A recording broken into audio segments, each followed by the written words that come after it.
The barn door creaked open at dawn, and Xavier Kincaid froze when he saw the small foot dangling from his hayloft, a worn leather boot barely clinging to delicate toes.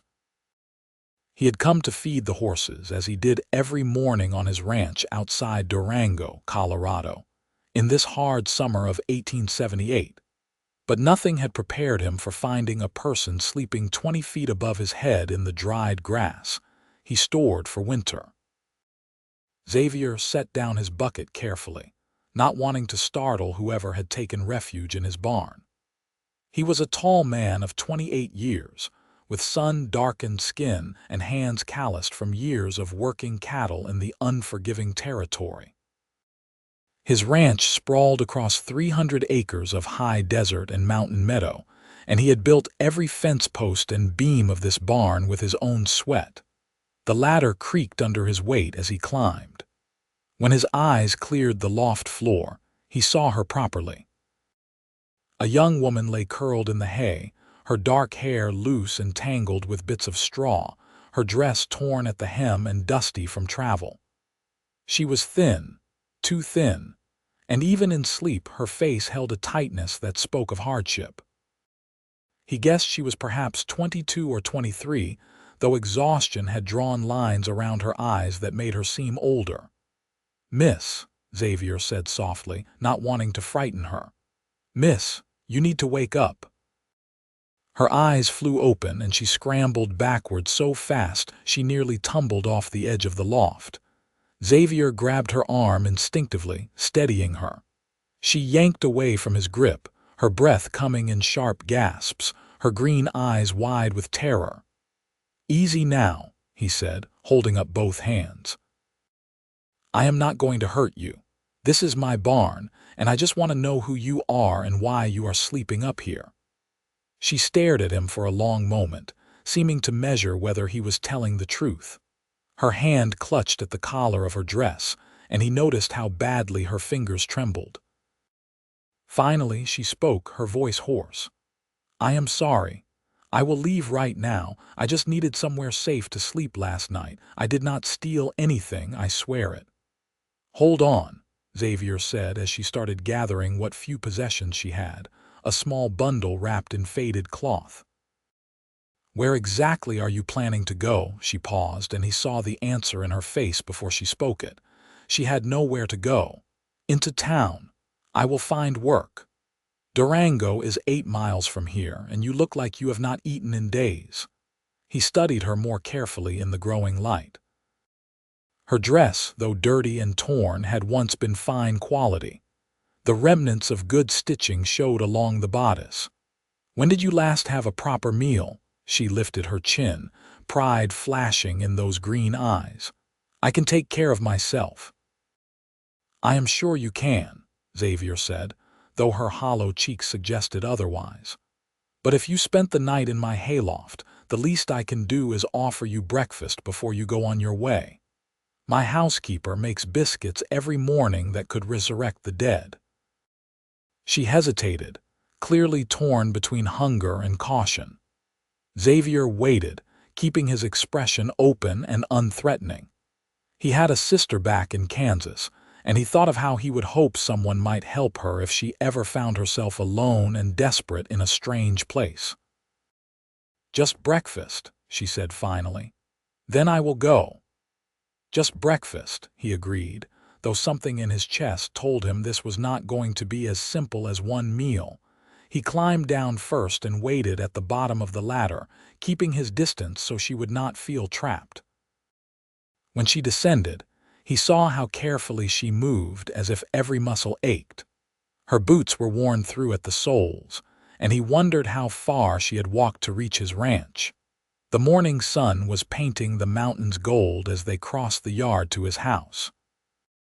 It was a solid structure, built from thick logs and stone, with a wide porch that faced the sunrise. Xavier had spent 3 years building it, determined to create something lasting in this wild territory. He pushed open the door and called out, "Rosa, we have a guest for breakfast." An older Mexican woman appeared from the kitchen, wiping her hands on her apron.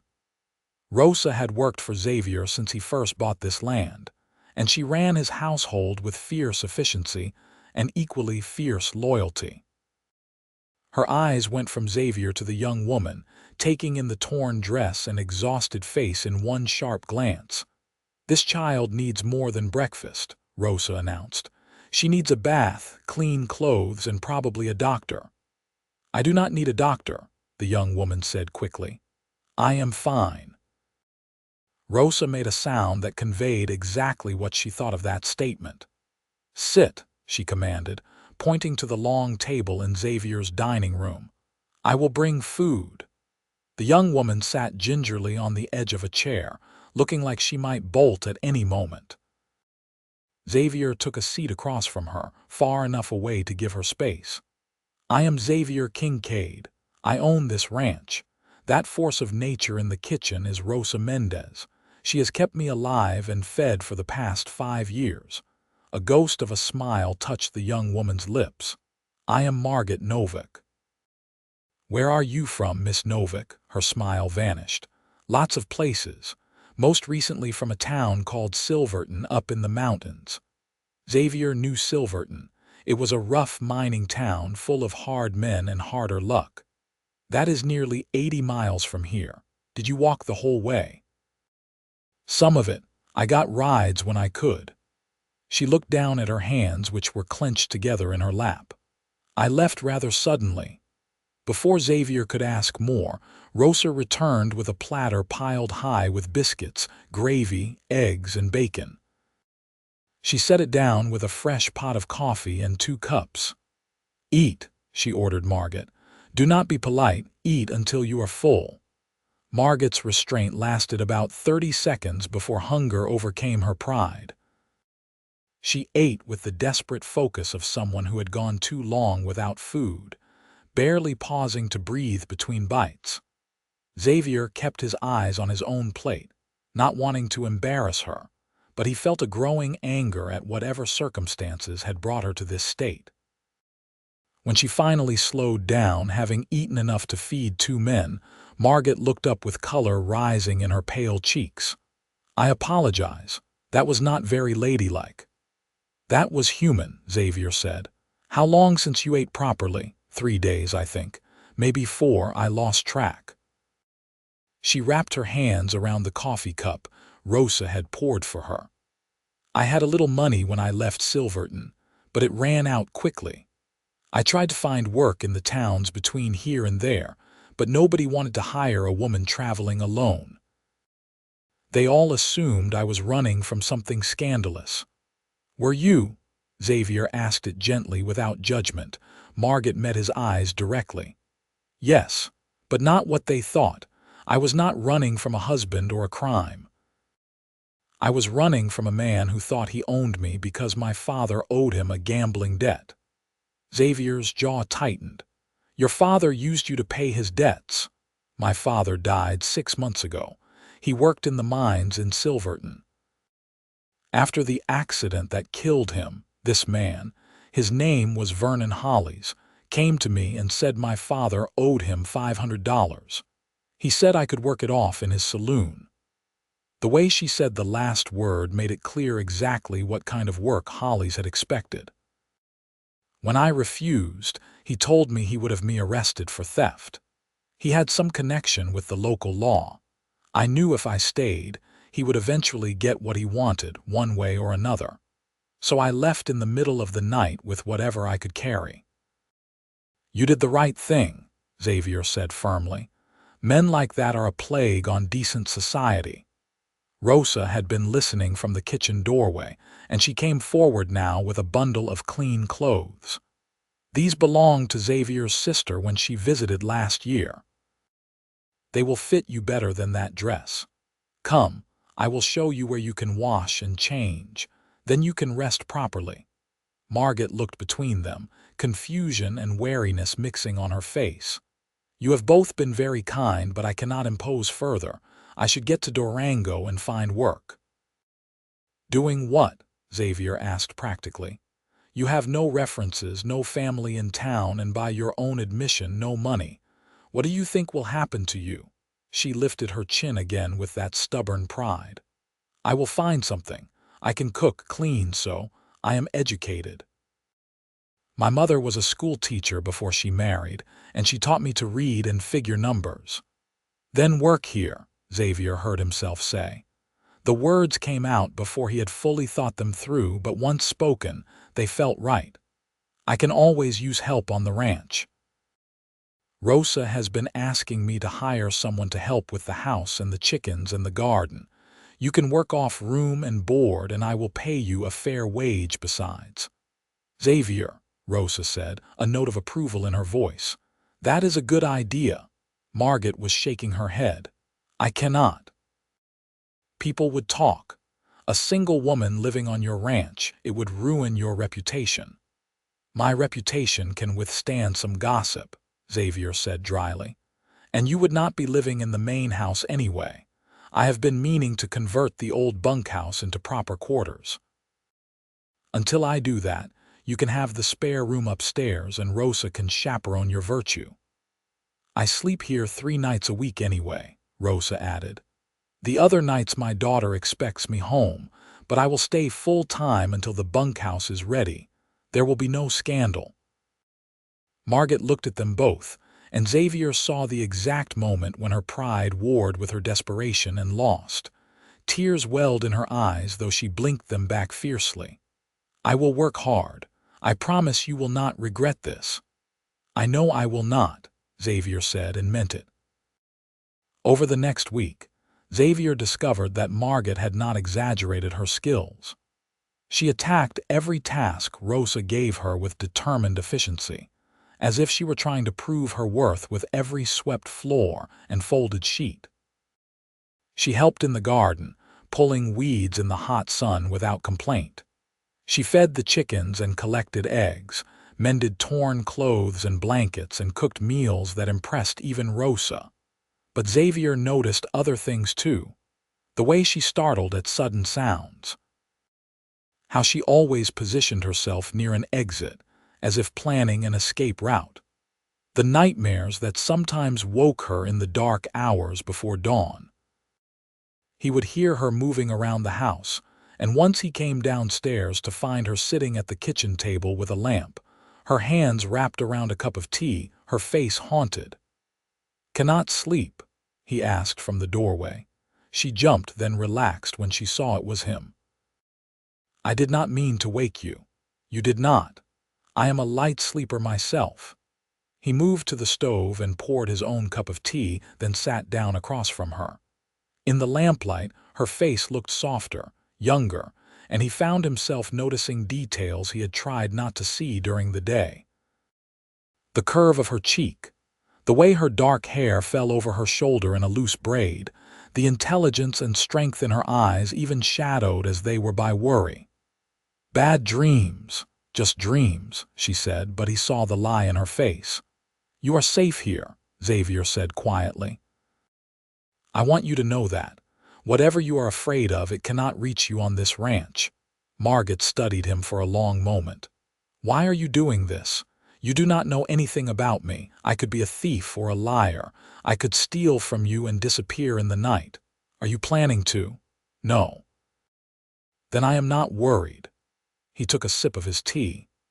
"My father once told me that you judge a man's character by how he treats people who cannot do anything for him. I figure the same applies to judging your own character. You needed help and I could provide it. That is all the reason I need." "Your father sounds like a good man." "He was.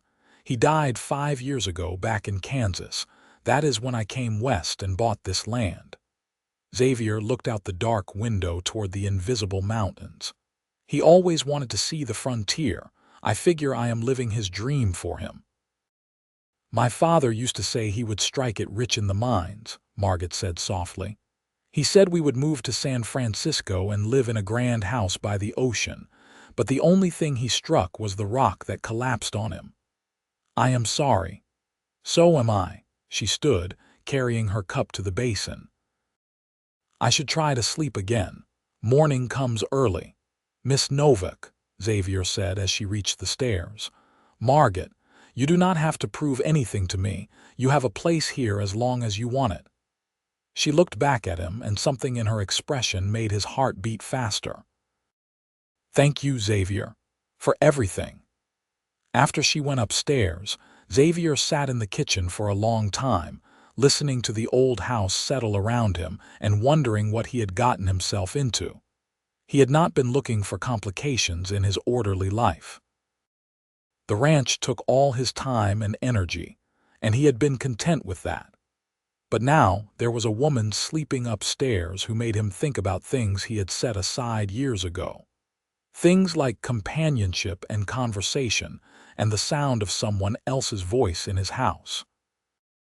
Things like the way she smiled when she did not think anyone was watching, or the fierce determination in her eyes when she tackled a new task.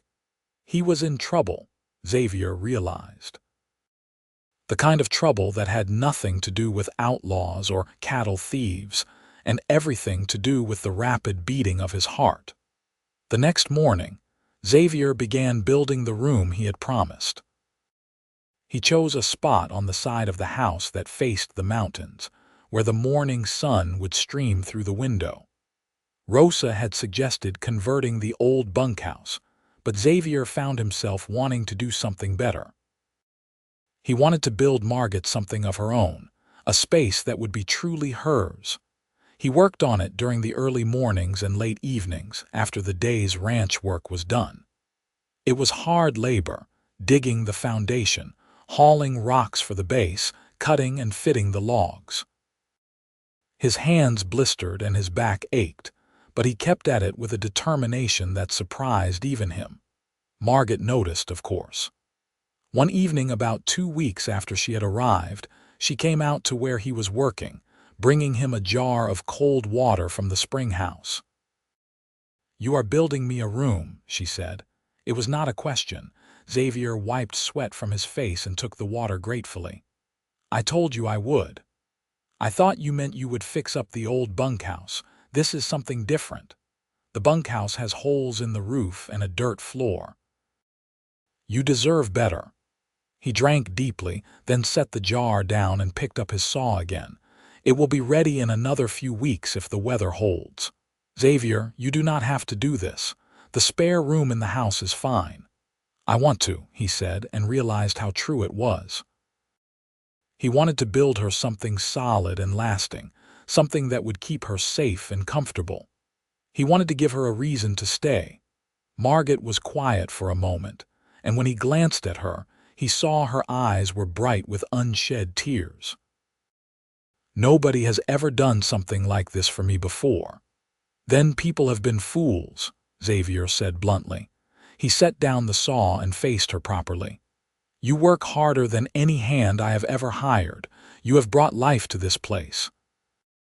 "Rosa actually smiles now, which I did not think was possible. And you have never once complained, even though I know your hands must hurt from all the work and your feet must ache from being on them all day.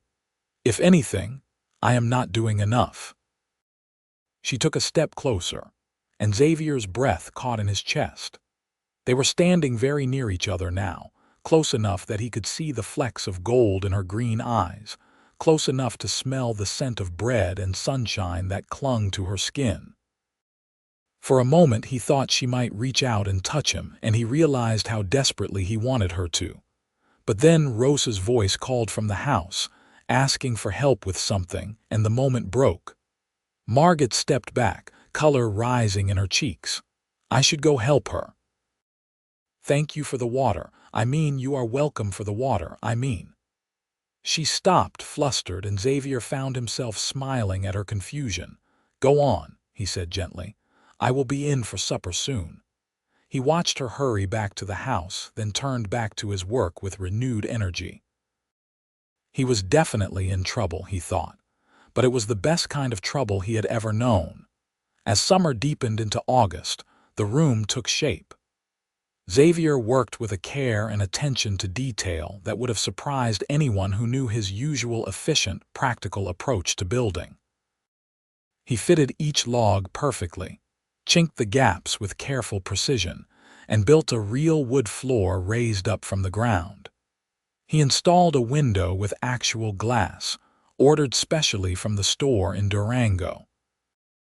He built shelves into one wall and a small fireplace in another, so she would be warm when winter came. Margot watched the progress with something like wonder. She had stopped protesting after that evening with the water, but Xavier often caught her looking at the room with an expression he could not quite read. Sometimes it was gratitude, but sometimes it was something deeper, something that made his heart race and his hands unsteady on his tools. They fell into a rhythm together, the three of them on the ranch. Margot and Rosa worked in the house and garden during the hot hours of the day, while Xavier tended the cattle and horses. In the evenings, they ate together at the long table, talking about the day's events and making plans for tomorrow. It felt natural and right, like a family, though Xavier tried not to think too much about what that meant. One evening in late August, Xavier came in from checking on a pregnant mare to find Margot alone in the kitchen, making bread. Rosa had gone home to her daughter's house for the night. The lamplight painted everything golden, and flour dusted Margot's cheeks and forearms as she kneaded the dough with strong, rhythmic motions. "You are getting good at that," Xavier said, washing his hands at the basin. "Rosa says I knead it too much, but I like the way it feels. Solid, real." She shaped the dough into a loaf and set it in the pan. "How is the mare? She will foal tonight, I think. I am going back out to sit with her after I eat." "I could come with you," Margot offered. "I have never seen a foal being born." Xavier hesitated. It would mean hours alone together in the barn, just the two of them in the intimate quiet of night. It would mean sitting close in the hay, their voices low so as not to startle the mare. It would mean all his carefully maintained boundaries threatened by proximity and darkness, and the strange magic that seemed to happen when they were alone together. "I would like that," he said. They ate a simple supper of cold chicken and bread from yesterday, neither of them very hungry. The anticipation hung between them like electricity before a summer storm. When they walked out to the barn together, the sun was setting in brilliant reds and oranges behind the mountains, and the air had finally cooled from the day's fierce heat. The mare was in the large box stall Xavier used for foaling. She was pacing restlessly, her sides heaving. Xavier had spread fresh straw and filled buckets with clean water. He lit 2 lanterns and hung them from hooks, creating a circle of warm light. "Now we wait," he said, settling into the straw. Margot sat beside him, not quite touching but close enough that he could feel the warmth of her body. They watched the mare in companionable silence for a while, listening to the soft sounds of the other horses in their stalls, the distant call of an owl. "Tell me about Kansas," Margot said finally. "What was it like growing up there?" So Xavier told her about the flat prairie lands where he had been raised, about helping his father farm wheat and corn, about the endless sky and the way storms would roll in from miles away. He told her about his mother, who had died when he was 15, and about his sister Clara, who had married a shopkeeper and now lived in a town outside Wichita. He found himself telling her things he had not spoken aloud in years, memories he had tucked away when he came west. "Why did you leave?"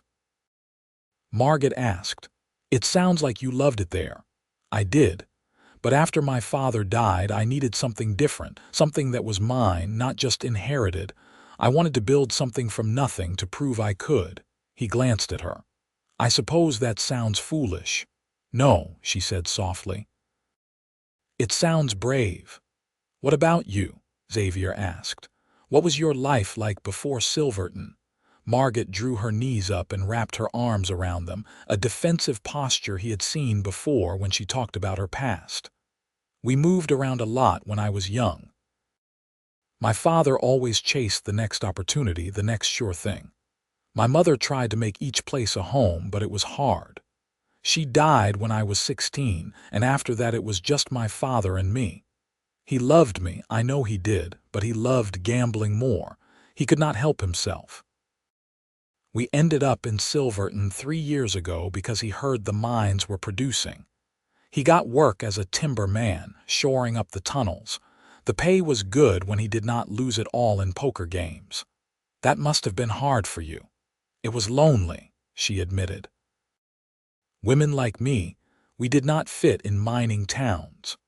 I was not respectable enough for the few decent families, but I was not rough enough for the saloon crowd. I kept house for my father and read my mother's books over and over until I had them memorized.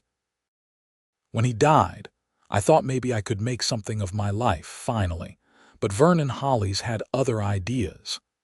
Xavier felt anger rise in him again at the thought of this man who had tried to force Margot into a life she had not chosen. If he ever comes looking for you, he will have to go through me. She turned to look at him, and in the lantern light her eyes were very bright. You would do that, fight for me? Yes, Xavier said simply, without question. Something shifted between them in that moment, some invisible line crossed. Margot leaned toward him slightly, and Xavier found himself doing the same, drawn by a force stronger than gravity. He could see every detail of her face, the slight parting of her lips, the rapid pulse at her throat.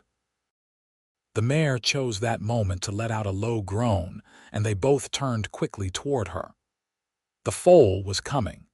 Xavier moved into action, his years of experience taking over. He talked to the mare in low, soothing tones, checking her progress, making sure everything was proceeding normally. Margot stayed back but watched intently, her earlier emotion set aside in the face of this natural drama. The foal came quickly once it started, sliding into the world in a rush of fluid and membrane. Xavier cleared its nose and mouth, making sure it could breathe. The baby was a filly, dark like her mother, with a white star on her forehead. Oh, Margot breathed, moving closer now. She is beautiful. They watched as the mare turned to clean her baby as the foal struggled to stand on impossibly long, wobbly legs. It was a miracle Xavier had witnessed many times before, but seeing Margot's face, the wonder and joy there, made it feel new again. The filly finally got her legs under her and stood, swaying but determined. She found her way to her mother and began to nurse, her tiny tail flicking with pleasure. She is perfect, Margot said. She was kneeling in the straw now, heedless of her dress, her face glowing in the lantern light. Thank you for letting me see this. Thank you for being here, Xavier said. He reached out without thinking and brushed a piece of straw from her hair. His hand lingered and Margot went very still. Their eyes met and held. Xavier, she whispered. He cupped her face gently, his thumb brushing across her cheekbone. Tell me to stop if you want me to. Instead of answering with words, Margot leaned in and kissed him. It was soft at first, tentative, as if she were not quite sure this was real. But then Xavier wrapped his arms around her and deepened the kiss, and Margot melted against him with a small sound of surrender. She tasted like honey and tea, and the feel of her in his arms was like coming home after a long journey. When they finally broke apart, both breathing hard, Margot pressed her forehead against his. I have wanted you to do that for weeks. So have I, Xavier admitted. But I did not want to take advantage. You have been through so much and you work for me, and I did not want you to feel pressured. I do not feel pressured, Margot said firmly. She pulled back enough to look him in the eyes. I feel like I have finally found something real, someone real. Xavier, I know I have not been here long, and I know this is probably too fast, but I have feelings for you, strong feelings. I have feelings for you too, Xavier said. I have tried not to for all the practical reasons, but Margot, you have turned my whole world upside down. I think about you constantly. I built you that room with my own hands because I could not stand the thought of you leaving. I am fairly certain I am falling in love with you, and it terrifies me and thrills me in equal measure." Tears spilled down Margot's cheeks, but she was smiling. "I am falling in love with you too. I did not think I would ever trust a man again after my father and after Vernon Holly's. But you are different. You are kind and honorable and good. You make me feel safe. You make me feel seen." Xavier kissed her again, slower this time, savoring it. Behind them, the mare and her foal were settling down to rest, and the night wrapped around them like a blessing. When they finally left the barn, walking back to the house hand in hand, the stars were bright overhead and the future seemed full of possibility. The next morning, Rosa took one look at their faces and smiled knowingly. "Finally," was all she said, but her approval was clear. Xavier and Margot were careful to maintain propriety, especially with Rosa watching, but the change between them was undeniable. They found excuses to be near each other, their hands brushing when they passed, their eyes meeting across rooms. Xavier finished the room in a burst of energy, determined to complete it before fall arrived. He built her a bed frame from smooth pine and commissioned a mattress from the general store in Durango. He hung curtains Rosa had helped Margot sew and installed a small stove for cooking and heat. When it was done, Xavier walked Margot out to see it on a September evening when the aspens were just starting to turn gold on the mountainsides. He opened the door and stepped back to let her enter first. Margot walked slowly around the space, touching the smooth walls, the shelves, the window that perfectly framed the sunset. She ran her hand over the bed frame, opened the stove door, tested the rocking chair he had built to go beside the fireplace. When she turned back to him, she was crying.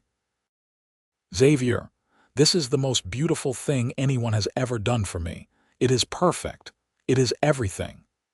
"You deserve everything," Xavier said, crossing to her and taking her hands in his. "You deserve a home and safety and love. I want to give you all of that if you will let me." "I want that too," Margot said, "more than anything." Xavier took a deep breath, knowing what he was about to say would change everything. "Then marry me. Not because you work for me or because you feel obligated, but because I love you and I want to build a life with you. I know it is fast. I know people will talk, but I do not care. I have never been more certain of anything." Margot pulled her hands free, and for a terrible moment Xavier thought she would refuse. But then she cupped his face and kissed him with such tenderness it made his heart ache. "Yes," she said against his lips. "Yes, I will marry you." They married in October when the aspens were at their peak and the mountains blazed with gold. The ceremony was small, held in the little church in Durango with Rosa and her family as witnesses. Margot wore a dress Rosa had helped her make from fabric Xavier had bought in town, a simple design in deep blue that brought out the green in her eyes. Xavier wore his best suit, the one he had brought from Kansas and never had occasion to use. The pastor who married them was an old man who had been performing weddings in Colorado Territory for 30 years. His voice was strong as he led them through their vows, and when Xavier slipped the gold ring onto Margot's finger, his hand was steady with certainty. "You may kiss your bride," the pastor said, and Xavier did, gently and thoroughly, while Rosa dabbed at her eyes with a handkerchief. They had a wedding supper at the ranch, with Rosa cooking enough food to feed 20 people, though there were only 6 of them. Rosa's daughter and son-in-law came, along with Rosa's 2 grandchildren, and the house rang with laughter and celebration. When night fell and the guests departed, Xavier carried Margot across the threshold of her room, which was now their room, and laid her gently on the bed. "Hello, wife," he said, and the word felt like a miracle in his mouth. "Hello, husband," Margot replied, reaching up to pull him down beside her. They loved each other that night with tenderness and passion, learning each other's bodies with gentle care. Margot had been nervous at first, her limited knowledge coming only from whispered conversations and things her mother had told her long ago. But Xavier was patient, attentive to her responses, making sure she felt only pleasure. When they finally came together completely, Margot cried out his name and Xavier felt something in his chest expand until he thought it might burst. Afterward, they lay tangled together under the quilt Rosa had made as a wedding gift, listening to the night sounds through the open window. Xavier traced lazy patterns on Margot's bare shoulder, marveling at the fact that she was his now, that this was real and permanent. "I love you," Margot whispered into the darkness. "I will love you every day for the rest of my life." "And I will love you," Xavier promised. "I will build you a life worth living. I will keep you safe and warm and happy." "You already have," Margot said and kissed him again. Their first winter together was hard in the way all Colorado winters are hard, with snow that piled higher than the windows and temperatures that dropped below zero. But the room Xavier had built stayed warm and cozy, and they spent long evenings by the fire, reading aloud to each other or simply talking. Margot proved to be excellent company, intelligent and curious, with opinions on everything from politics to literature. They debated and laughed and dreamed together, making plans for the ranch's future. In January, Xavier taught Margot to ride his gentlest horse, a mare named Daisy. Margot took to it naturally, and soon they were riding together across the snow-covered meadows, checking on the cattle and mending fence lines. She learned the rhythms of ranch life quickly, understanding instinctively when to help and when to step back, how to anticipate problems before they became crises. The townspeople of Durango gradually accepted her as Xavier's wife, though there were some who whispered about the speed of the courtship and her mysterious past. Margot held her head high and ignored the gossip, focusing instead on building friendships with the women who welcomed her. She joined the church ladies' sewing circle and helped organize a school fundraiser, slowly earning her place in the community. Spring came late that year, but when it finally arrived, it transformed the land overnight. Wildflowers carpeted the meadows, and the cattle grew fat on new grass. Xavier hired 2 hands to help with the spring work, young men from Durango who proved reliable and hardworking. With their help, he was able to expand the herd and break new ground for crops. It was in May, as the days grew warm and long, that Margot realized she was pregnant. She had suspected for a few weeks, but wanted to be certain before she told Xavier. When Dr. Harrison from Durango confirmed it, she rode home with her heart singing. She found Xavier in the barn, treating a horse that had picked up a stone bruise. "Can I talk to you for a moment?" she asked, unable to keep the smile from her face. Xavier looked up immediately, reading her expression. "What is it? You look like you might burst." "I might," Margot agreed. She took his hands and placed them on her still flat stomach. "We are going to have a baby." For a moment, Xavier just stared at her, processing. Then his face broke into the widest smile she had ever seen. He let out a whoop of joy that startled the horses and swept her into his arms, spinning her around. "A baby, Margot, that is wonderful. When, Doctor?" "Harrison says late December or early January. We will have a winter baby." She laughed as he set her down carefully, as if she were suddenly made of glass. "I am not fragile, you know. Women have babies all the time." "But this is our baby," Xavier said, placing his hand back on her stomach with such tenderness it made her throat tight. "This is our child, Margot, a part of you and a part of me together." "I know," she whispered. "I can hardly believe it is real." Xavier insisted she stop doing heavy work immediately, despite her protests. Rosa sided with him, and together they relegated Margot to light duties only. She chafed at the restriction at first but eventually accepted their concern for what it was: love. So she focused on sewing baby clothes and preparing a cradle Xavier built with the same care he had built her room. Summer passed in a haze of heat and growing life. Margot's belly swelled as the crops grew tall, both of them ripening under the Colorado sun. She felt beautiful and powerful, creating life within her body, though there were days when she felt ungainly and uncomfortable. Xavier never failed to tell her she was lovely, and his hands were always gentle when he touched her expanding stomach, feeling for the baby's kicks. They talked endlessly about names, about whether the baby would have Xavier's dark hair or Margot's lighter coloring, about what kind of person they would become. They made plans for the future, for more children if they were blessed, for expanding the ranch so they would have something solid to pass on to their family. In September, Rosa moved back into the main house full-time, taking over the spare room upstairs so she would be on hand when Margot needed her. The three of them settled into a comfortable routine, preparing for the baby's arrival as autumn painted the world in brilliant colors. It was in late October that trouble came to the ranch.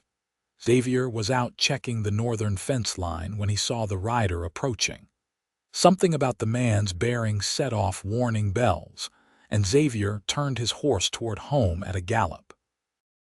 He reached the house just as the stranger dismounted in front of the porch where Margot stood, her hands protectively on her swollen belly. "Help you with something?" Xavier called, riding up fast. The man turned, and Xavier saw he was rough-looking with a scarred face and hard eyes. "Looking for someone," the man said. "A woman named Margot Novak. Heard she might be around these parts." Xavier dismounted slowly, putting himself between the stranger and Margot. "Who is asking? Name is Colt.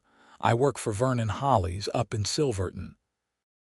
He has some unfinished business with Miss Novak." Margot had gone pale, but she stepped forward with her chin raised. "I do not use that name anymore. I am Mrs. Kincaid now, and I have no business with Vernon Hollies or anyone who works for him." Colt's eyes flicked to her belly, and his lip curled. "Looks like you have been busy. Does not change the fact that you owe Hollies money. Your father's debt does not disappear just because you ran off and got married." "Her father's debt died with her father," Xavier said flatly. "And even if it did not, trying to force a woman into prostitution to pay it is illegal and immoral. You can ride back to Silverton and tell Hollies that if he comes anywhere near my wife, I will have him arrested." "Big words from a rancher," Colt said, his hand drifting toward the gun at his hip. Xavier's hand went to his own gun, faster than thought. "Do not," he said quietly. "I do not want trouble, but I will end this right now if you make me." For a long moment they stood frozen, tension crackling in the air. Then Rosa appeared on the porch with Xavier's rifle, which she leveled at Colt with the ease of long practice. "You should listen to him," she said calmly. "And you should leave now, while you still can." Colt looked between the three of them and apparently decided the odds were not in his favor. "Hollies is not going to let this go," he said. "He does not like being cheated." "She did not cheat him," Xavier said. "She escaped him. There is a difference. Now get off my land." Colt mounted his horse and rode away, but not before giving Margot a long, threatening look. When he was out of sight, Margot's legs gave out and Xavier caught her, holding her close. "He found me," she whispered. "After all this time he found me." "It is all right," Xavier said, though his heart was racing. "He is gone now." But they both knew this was not over. That night, Xavier rode into Durango and spoke with the sheriff, a grizzled man named Hawkins who had been keeping the peace in the territory for 20 years. Xavier explained the situation, and Hawkins listened with a grave expression. "Problem is, if Hollies has documentation of the debt, he has a legal claim," Hawkins said. The law does not care much about how he planned to collect it, but threatening your wife is another matter. If he comes here, you have a right to defend your property and family. I will send word to the sheriff up in Silverton. Let him know we are watching. It was not as much protection as Xavier would have liked, but it would have to do. He rode home in the dark, his mind working through various scenarios, all the ways he could keep Margot safe.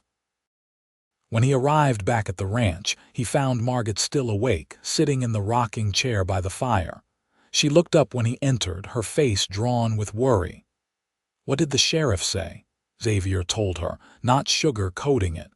Margot deserved the truth, even if it frightened her. When he finished, she was quiet for a long moment. "Maybe I should leave," she said finally. "Go somewhere Hollies cannot find me. I will not put you and Rosa at risk." "You will do no such thing," Xavier said firmly. He knelt in front of her chair and took her hands. "You are my wife. This is your home. We will face this together, whatever comes." "But the baby," Margot said, tears spilling down her cheeks. "What if something happens? What if Hollies comes and there is violence and our child gets hurt?" "That will not happen," Xavier promised, though he could not be certain. "I will protect you both with my life if I have to. I love you, Margot. Nothing and no one will take you from me." She leaned forward and pressed her forehead to his, her pregnant belly between them like a declaration of everything they had to lose. "I love you too. I am just so scared." "I know," Xavier said. "So am I." The next few weeks passed in tense watchfulness. Xavier hired the 2 ranch hands full-time and made sure they were always armed when working. He taught Margot to shoot, despite her protests that she could barely see her feet, much less a target. Rosa kept the rifle loaded and ready, and they all slept lighter, listening for sounds of trouble in the night. But trouble did not come. November passed into December, and still there was no sign of Hollies or his men. Xavier began to hope that Colt's visit had been just a warning, that Hollies had decided a woman who had run away was not worth the trouble of pursuing. He should have known better. The attack came on a cold December night when Margot was 9 months pregnant and miserable. She had been having false contractions all day, painful tightenings that made her gasp, but led to nothing. Dr. Harrison had ridden out from Durango to check on her and pronounced that the baby would come soon, any day now.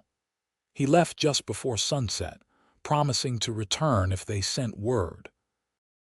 Xavier was in the barn feeding the horses when he heard the gunshot.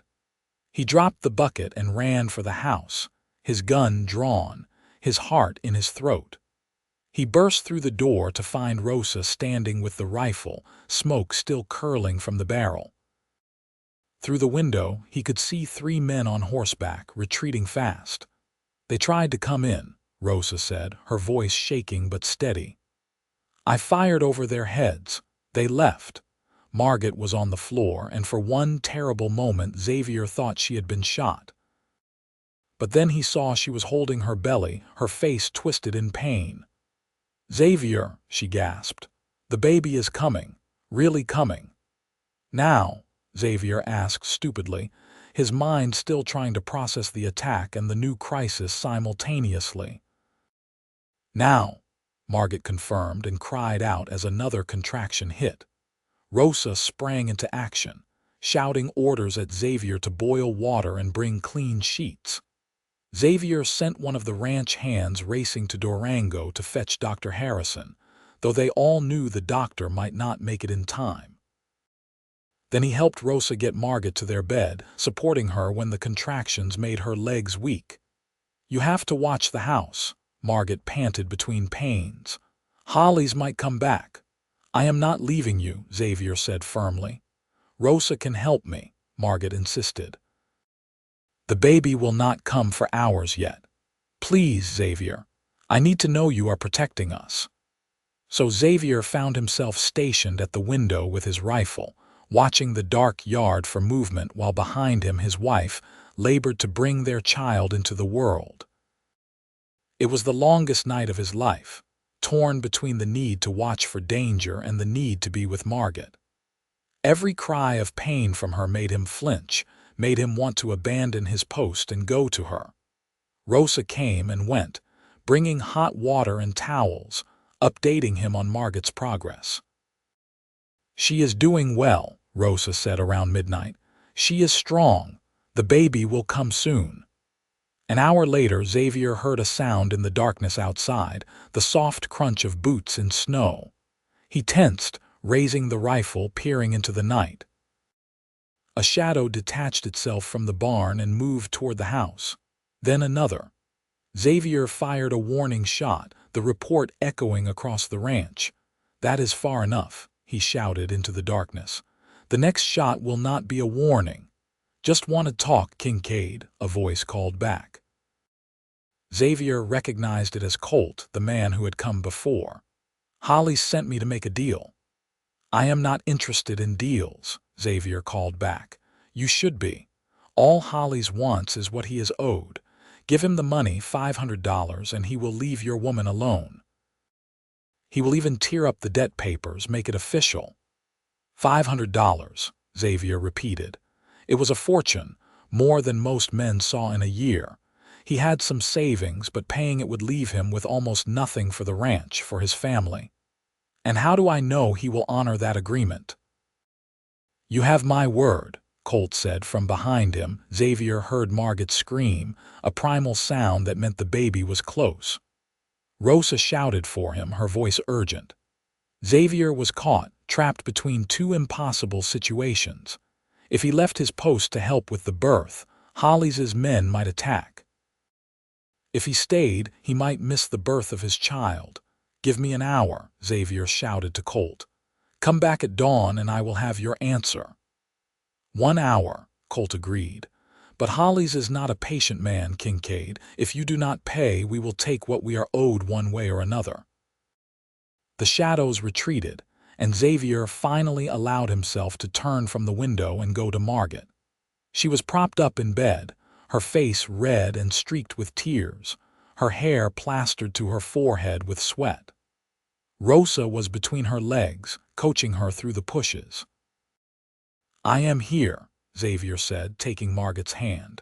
She gripped it so hard he thought his bones might break.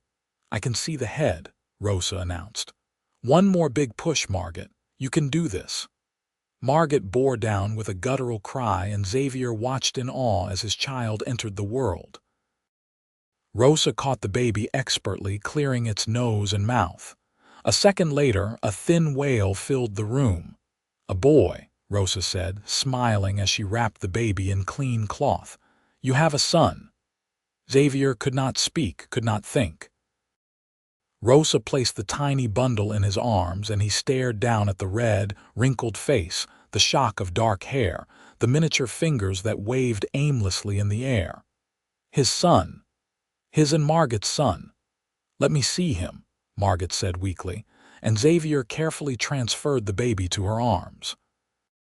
She looked down at their child with such love it hurt to witness. "He is perfect." "He is," Xavier agreed. He sat on the edge of the bed, wrapping his arm around Margot's shoulders, the three of them forming a tight unit. "You were so brave." "I had to be," Margot said. She looked up at him, and he saw the fear behind her exhaustion. "What are we going to do about Holly's?" Xavier thought about the men outside, waiting for dawn. He thought about the $500 they demanded, money he had but could not easily spare. He thought about his son, barely an hour old, already facing threats. "I am going to end this," Xavier said. "Once and for all." He left Rosa to care for Margot and the baby and went to wake his two ranch hands, young men named Pete and Sam. He explained the situation quickly, and both of them agreed without hesitation to help. Together, they made a plan. When dawn broke cold and clear over the mountains, Colt returned as promised.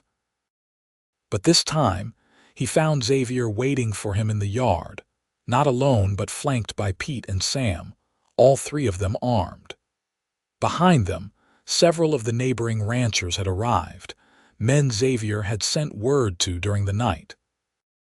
They stood in a line, a show of force that made Colt rein in his horse well back from the house. "Looks like you have been busy," Colt observed. "I talked to my neighbors," Xavier said. "Turns out several of them have had run-ins with Hollies over the years.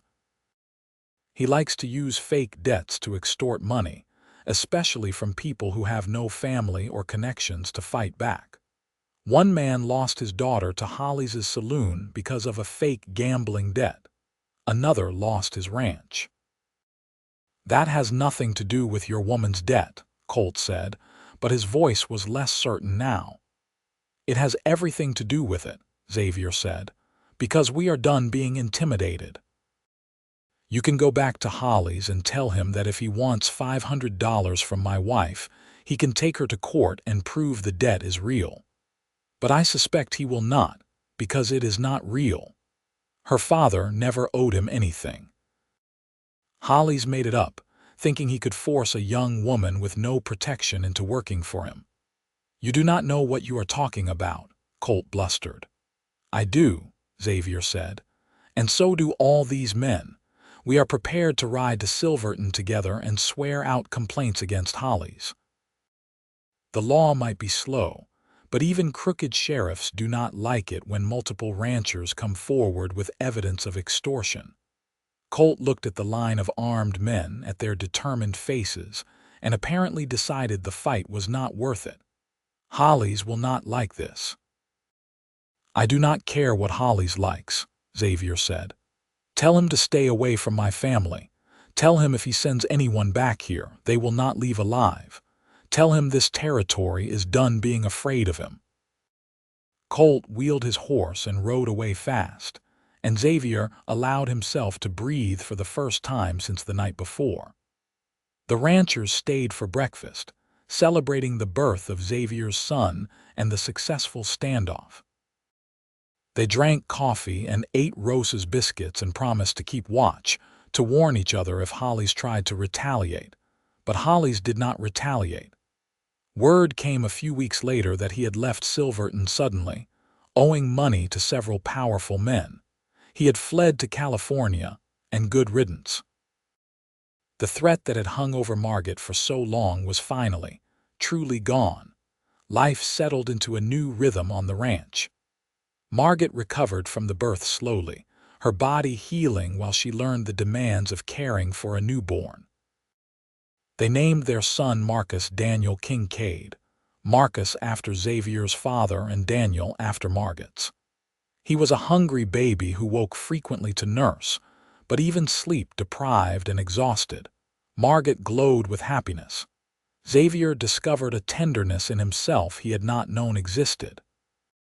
He would hold his son for hours, rocking him by the fire, marveling at the tiny perfection of him.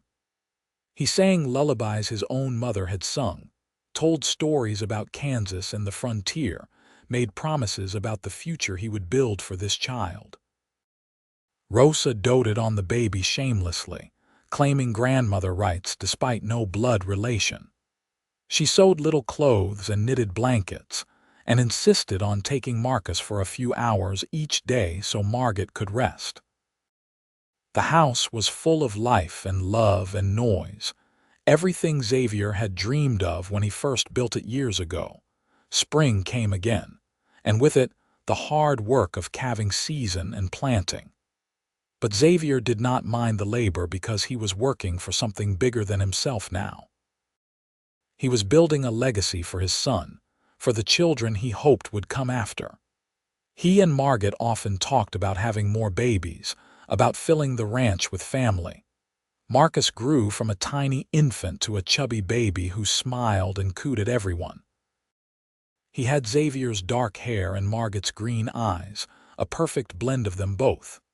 When he was 6 months old, he said his first word, "Dada." Xavier cried, unashamed, while Margot laughed at his emotion. 2 years after Marcus was born, Margot became pregnant again. This time the pregnancy was easier, her body knowing what to expect. She carried the baby through another summer and fall, and in January she gave birth to a daughter they named Sarah Rose. Sarah had Margot's lighter coloring and Xavier's stubborn chin, and she came into the world screaming her displeasure at being evicted from her warm home. Marcus was fascinated by his baby sister, wanting to touch her constantly with his sticky toddler hands. Xavier taught him to be gentle, and soon Marcus was the little helper, bringing diapers and singing to Sarah when she cried. The years rolled by in a blur of seasons and milestones. Xavier expanded the ranch steadily, buying more land when the neighboring property came up for sale. He built a new barn and a bunkhouse for the hands who now worked for him year-round. The ranch prospered, becoming one of the most successful in the territory. Margot continued to be his partner in all things, helping manage the accounts and handle the business side while Xavier focused on the cattle and land. She was respected in Durango now, her past forgotten in the face of her present contributions. She helped establish a lending library in town and taught Sunday school at the church. No one remembered or cared that she had once slept in a hayloft, running from danger. When Marcus was 5 and Sarah was 3, Margot became pregnant a third time. Xavier worried about her, concerned that 3 children in 6 years might be too much, but Margot laughed at his worry. "I am strong," she told him, "and I want a big family. We have so much love to give." This pregnancy resulted in twin boys, Thomas and James, identical copies of each other with red faces and powerful lungs. Xavier hired Rosa's daughter to help around the house because Margot suddenly had her hands full with 4 children under 6. The house was chaos, full of crying and laughing and the constant motion of children, and Xavier had never been happier. He would sometimes stand on his porch in the evening, watching his children play in the yard while Margot sat in her rocking chair nearby, nursing one of the twins. The mountains rose behind them, purple in the sunset, and the land stretched out in all directions. His land, his legacy. He thought about that morning years ago when he had found Margot sleeping in his hayloft, desperate and alone. He thought about how close he had come to never knowing this life, this love. "What are you thinking about?" Margot asked, noticing his stillness. Xavier crossed to her and kissed the top of her head. "How lucky I am, how grateful." "I am the lucky one," Margot said. "You saved me, Xavier. You gave me everything." "We saved each other," Xavier said. "You gave me a reason to build something lasting. You gave me a family and a future. You made this house a home." Marcus ran up then, tugging on Xavier's sleeve. "Papa, come see the fort I built." Xavier allowed himself to be pulled away, Margot's laughter following him across the yard. He helped Marcus with his fort, letting his son direct the construction with the authority of a 5-year-old architect. Sarah toddled over to join them, and Xavier found himself building with one child on his lap and another leaning against his shoulder. This was what he had wanted when he came west all those years ago, though he had not known it at the time. Not just land or success, but this. Family. Love. Purpose. A woman who was his equal and his partner. Children who would inherit not just his ranch but his values. That night, after the children were finally asleep and the house was quiet, Xavier and Margot lay in bed together in the room he had built for her. She fit perfectly in his arms, her head on his chest, their bodies curved together with the ease of long practice. "You remember the first night I found you in the hayloft?" Xavier asked softly. "Every detail," Margot said. "I was so scared. I did not know if you would hurt me or help me or turn me away. I could not have turned you away if I tried. I think I started falling in love with you that very morning, watching you eat Rosa's biscuits like you had never tasted anything so good." Margot laughed quietly. "I thought you were too good to be true. A handsome rancher who wanted to help me with no strings attached. I kept waiting for the trap. But there was no trap." "No," Margot agreed. "Just love. Just this life we built together." She propped herself up on one elbow to look down at him. "I love you, Xavier Kincaid.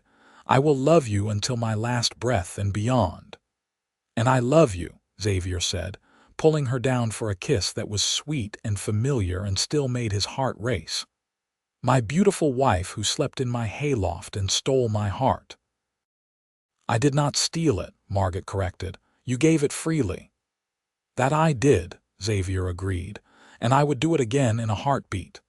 The years continued to pass, each one adding more depth and dimension to their love. They faced challenges, as all families do. There were droughts that threatened the cattle and winters that were brutally hard. There were illnesses that scared them and accidents that could have been tragedies, but were not. Through it all, Xavier and Margot stood together, their love the foundation that held everything else up. Marcus grew into a serious boy who loved books and horses equally. Sarah was wild and fearless, climbing trees and racing her brothers across the meadows. The twins were inseparable, finishing each other's sentences and sharing a language only they understood. Xavier and Margot raised them with love and discipline, teaching them to work hard and treat others with respect. When Marcus was 10, Xavier began teaching him the ranching business in earnest, taking him along on cattle drives and showing him how to read the land and the animals.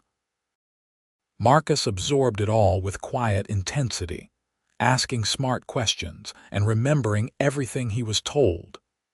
Xavier saw in his oldest son the seeds of a fine rancher, someone who would continue what he had started. Sarah announced at age 8 that she wanted to be a veterinarian, despite everyone telling her that women did not do such things. Margot supported her daughter fiercely, finding books about animal medicine and teaching Sarah everything she could.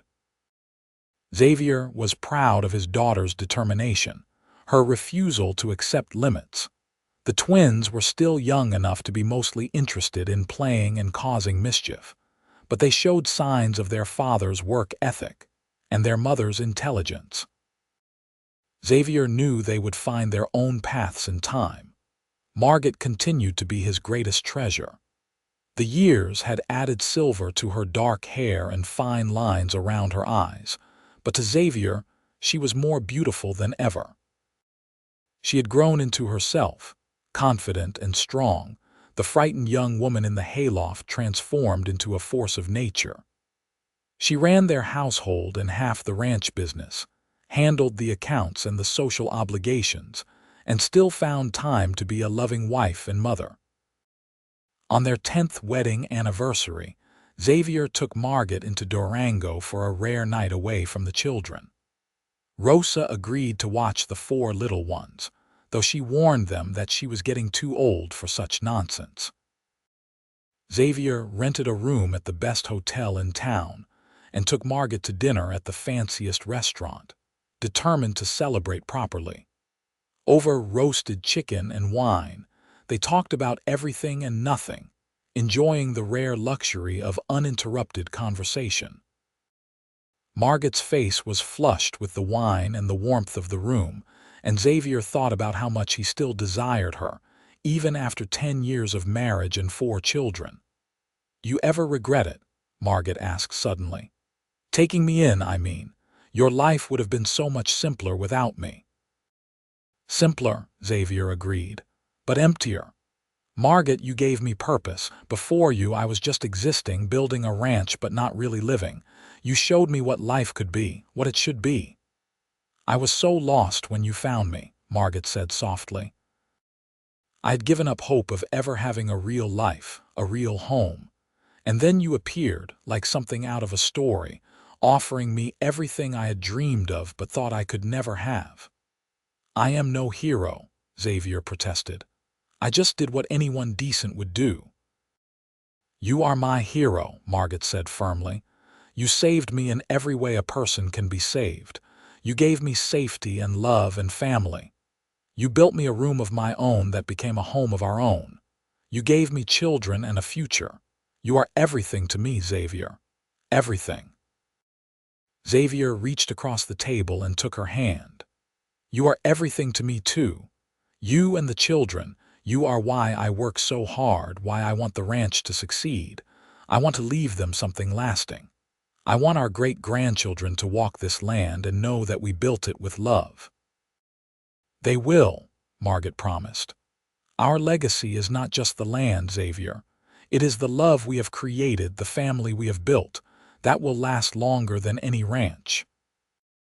They went back to the hotel room and made love with the same passion they had felt on their wedding night, though now it was deepened by years of knowing each other completely. Xavier worshipped Margot's body, finding beauty in every change that pregnancy and time had wrought. She was softer now, her belly marked with silvery lines from carrying their children, her breasts fuller from nursing 4 babies. To Xavier, these were marks of honor, evidence of her strength and sacrifice. Afterward, they lay tangled together in the unfamiliar bed, listening to the sounds of the town outside. "We should do this more often," Margot murmured sleepily. "Remember that we are not just parents but also husband and wife." "Agreed," Xavier said. "Though I am not sure my heart can take too many nights away from the children. I miss them already," Margot laughed. "You are hopeless, but so am I. Let us go home tomorrow." They returned to the ranch the next day to a joyous reunion with their children, who had apparently been perfect angels for Rosa, though her exasperated expression suggested otherwise. Life resumed its normal chaos, but Xavier and Margot made a conscious effort to carve out time for themselves, to nurture their marriage alongside their family. More years passed. The children grew from small to bigger, their personalities solidifying into the people they would become. Marcus at 15 was nearly as tall as Xavier, with the same steady demeanor and strong work ethic. He had a sweetheart in town, a rancher's daughter named Emily, and Xavier suspected an engagement was not far off. Sarah at 13 was as stubborn and brilliant as ever, devouring every book she could find about animals and medicine. She had started helping Dr. Harrison when he made his rounds, and the old doctor said she had real talent. The twins at 11 were finally starting to differentiate, though they still looked identical. Thomas was quieter, more introspective, interested in drawing and art. James was louder, more physical, always moving and exploring. Both were good boys who worked hard and made their parents proud. Margot suggested one evening that perhaps they should try for another baby, since Sarah was already 13 and she missed having a little one around. Xavier laughed and pulled her close, saying he would be happy to try as often as she wanted. But in the end, they decided their family was complete. 4 healthy children were blessing enough. Life on the ranch settled into a comfortable rhythm. Xavier was in his late 40s now, his dark hair going gray at the temples, his face lined from years in the sun. But he was still strong and vital, able to work a full day alongside his hands. Margot was in her early 40s, still beautiful, still the center of his world. They celebrated their 20th anniversary with a big party at the ranch, inviting everyone they knew. The house and yard were full of people, children running everywhere, food and music and laughter filling the air. Xavier stood with Margot on the porch, watching the celebration, and felt a deep contentment settle into his bones. 20 years, Margot said wonderingly. "It feels like both forever and no time at all." "I know what you mean," Xavier said. "I still remember that first morning in the hayloft like it was yesterday." "So do I. I remember thinking you were the most handsome man I had ever seen, even though I was too scared to really look at you properly. And I remember thinking you were the bravest person I had ever met, even though you were shaking like a leaf." Margot leaned into his side, and Xavier wrapped his arm around her waist, holding her close. "Thank you for finding me," she said softly. "Thank you for building me that room." "Thank you for loving me." "Thank you for letting me," Xavier replied. "Thank you for choosing me, choosing this life. You could have left at any time, but you stayed. You built this life with me." "There is nowhere else I would rather be," Margot said, "and no one else I would rather be with." "You are my home, Xavier. You always have been." They kissed there on the porch, surrounded by family and friends, 20 years of love contained in that one perfect moment. Their children groaned in embarrassment, their friends cheered, and Rosa pretended to look away while smiling broadly. As the sun set behind the mountains that night, painting the sky in shades of orange and pink and purple, Xavier held Margot close and thought about the journey that had brought them here. From that first morning in the hayloft to this perfect evening, every moment had been leading to this. A life built on love and trust, a family created from nothing but hope and determination. The years ahead would bring their own challenges and changes. Marcus would marry Emily and take over more of the ranch operations. Sarah would go east to study veterinary medicine, breaking barriers and making her parents proud. The twins would find their own paths, Thomas as an artist in Denver and James as a horse trainer on the ranch. There would be grandchildren eventually, filling the house with new life and laughter. But tonight, standing on the porch with his wife in his arms and his children happy around him, Xavier was content to simply be present in this moment, to appreciate the miracle of finding each other, of building something lasting from such fragile beginnings. Margot had been sleeping in the hayloft, desperate and alone. Xavier had found her and built her a room, but what they had really built together was so much more than 4 walls and a roof. They had built a life, a family, a love that would endure for generations. As the stars came out one by one in the darkening sky, Xavier kissed Margot's temple and whispered, "I love you." "I love you too," Margot replied, her voice full of all the emotion of 20 years together. Always and forever. And there, in the mountains of Colorado, surrounded by the land they had tamed and the family they had created, their love story continued, as strong and true as the day it began in a dusty hayloft on a summer morning long ago. The rancher and the woman he had saved, who had in turn saved him, living out their days in happiness and peace, their love a testament to the power of compassion, courage, and choosing each other every single day. The end.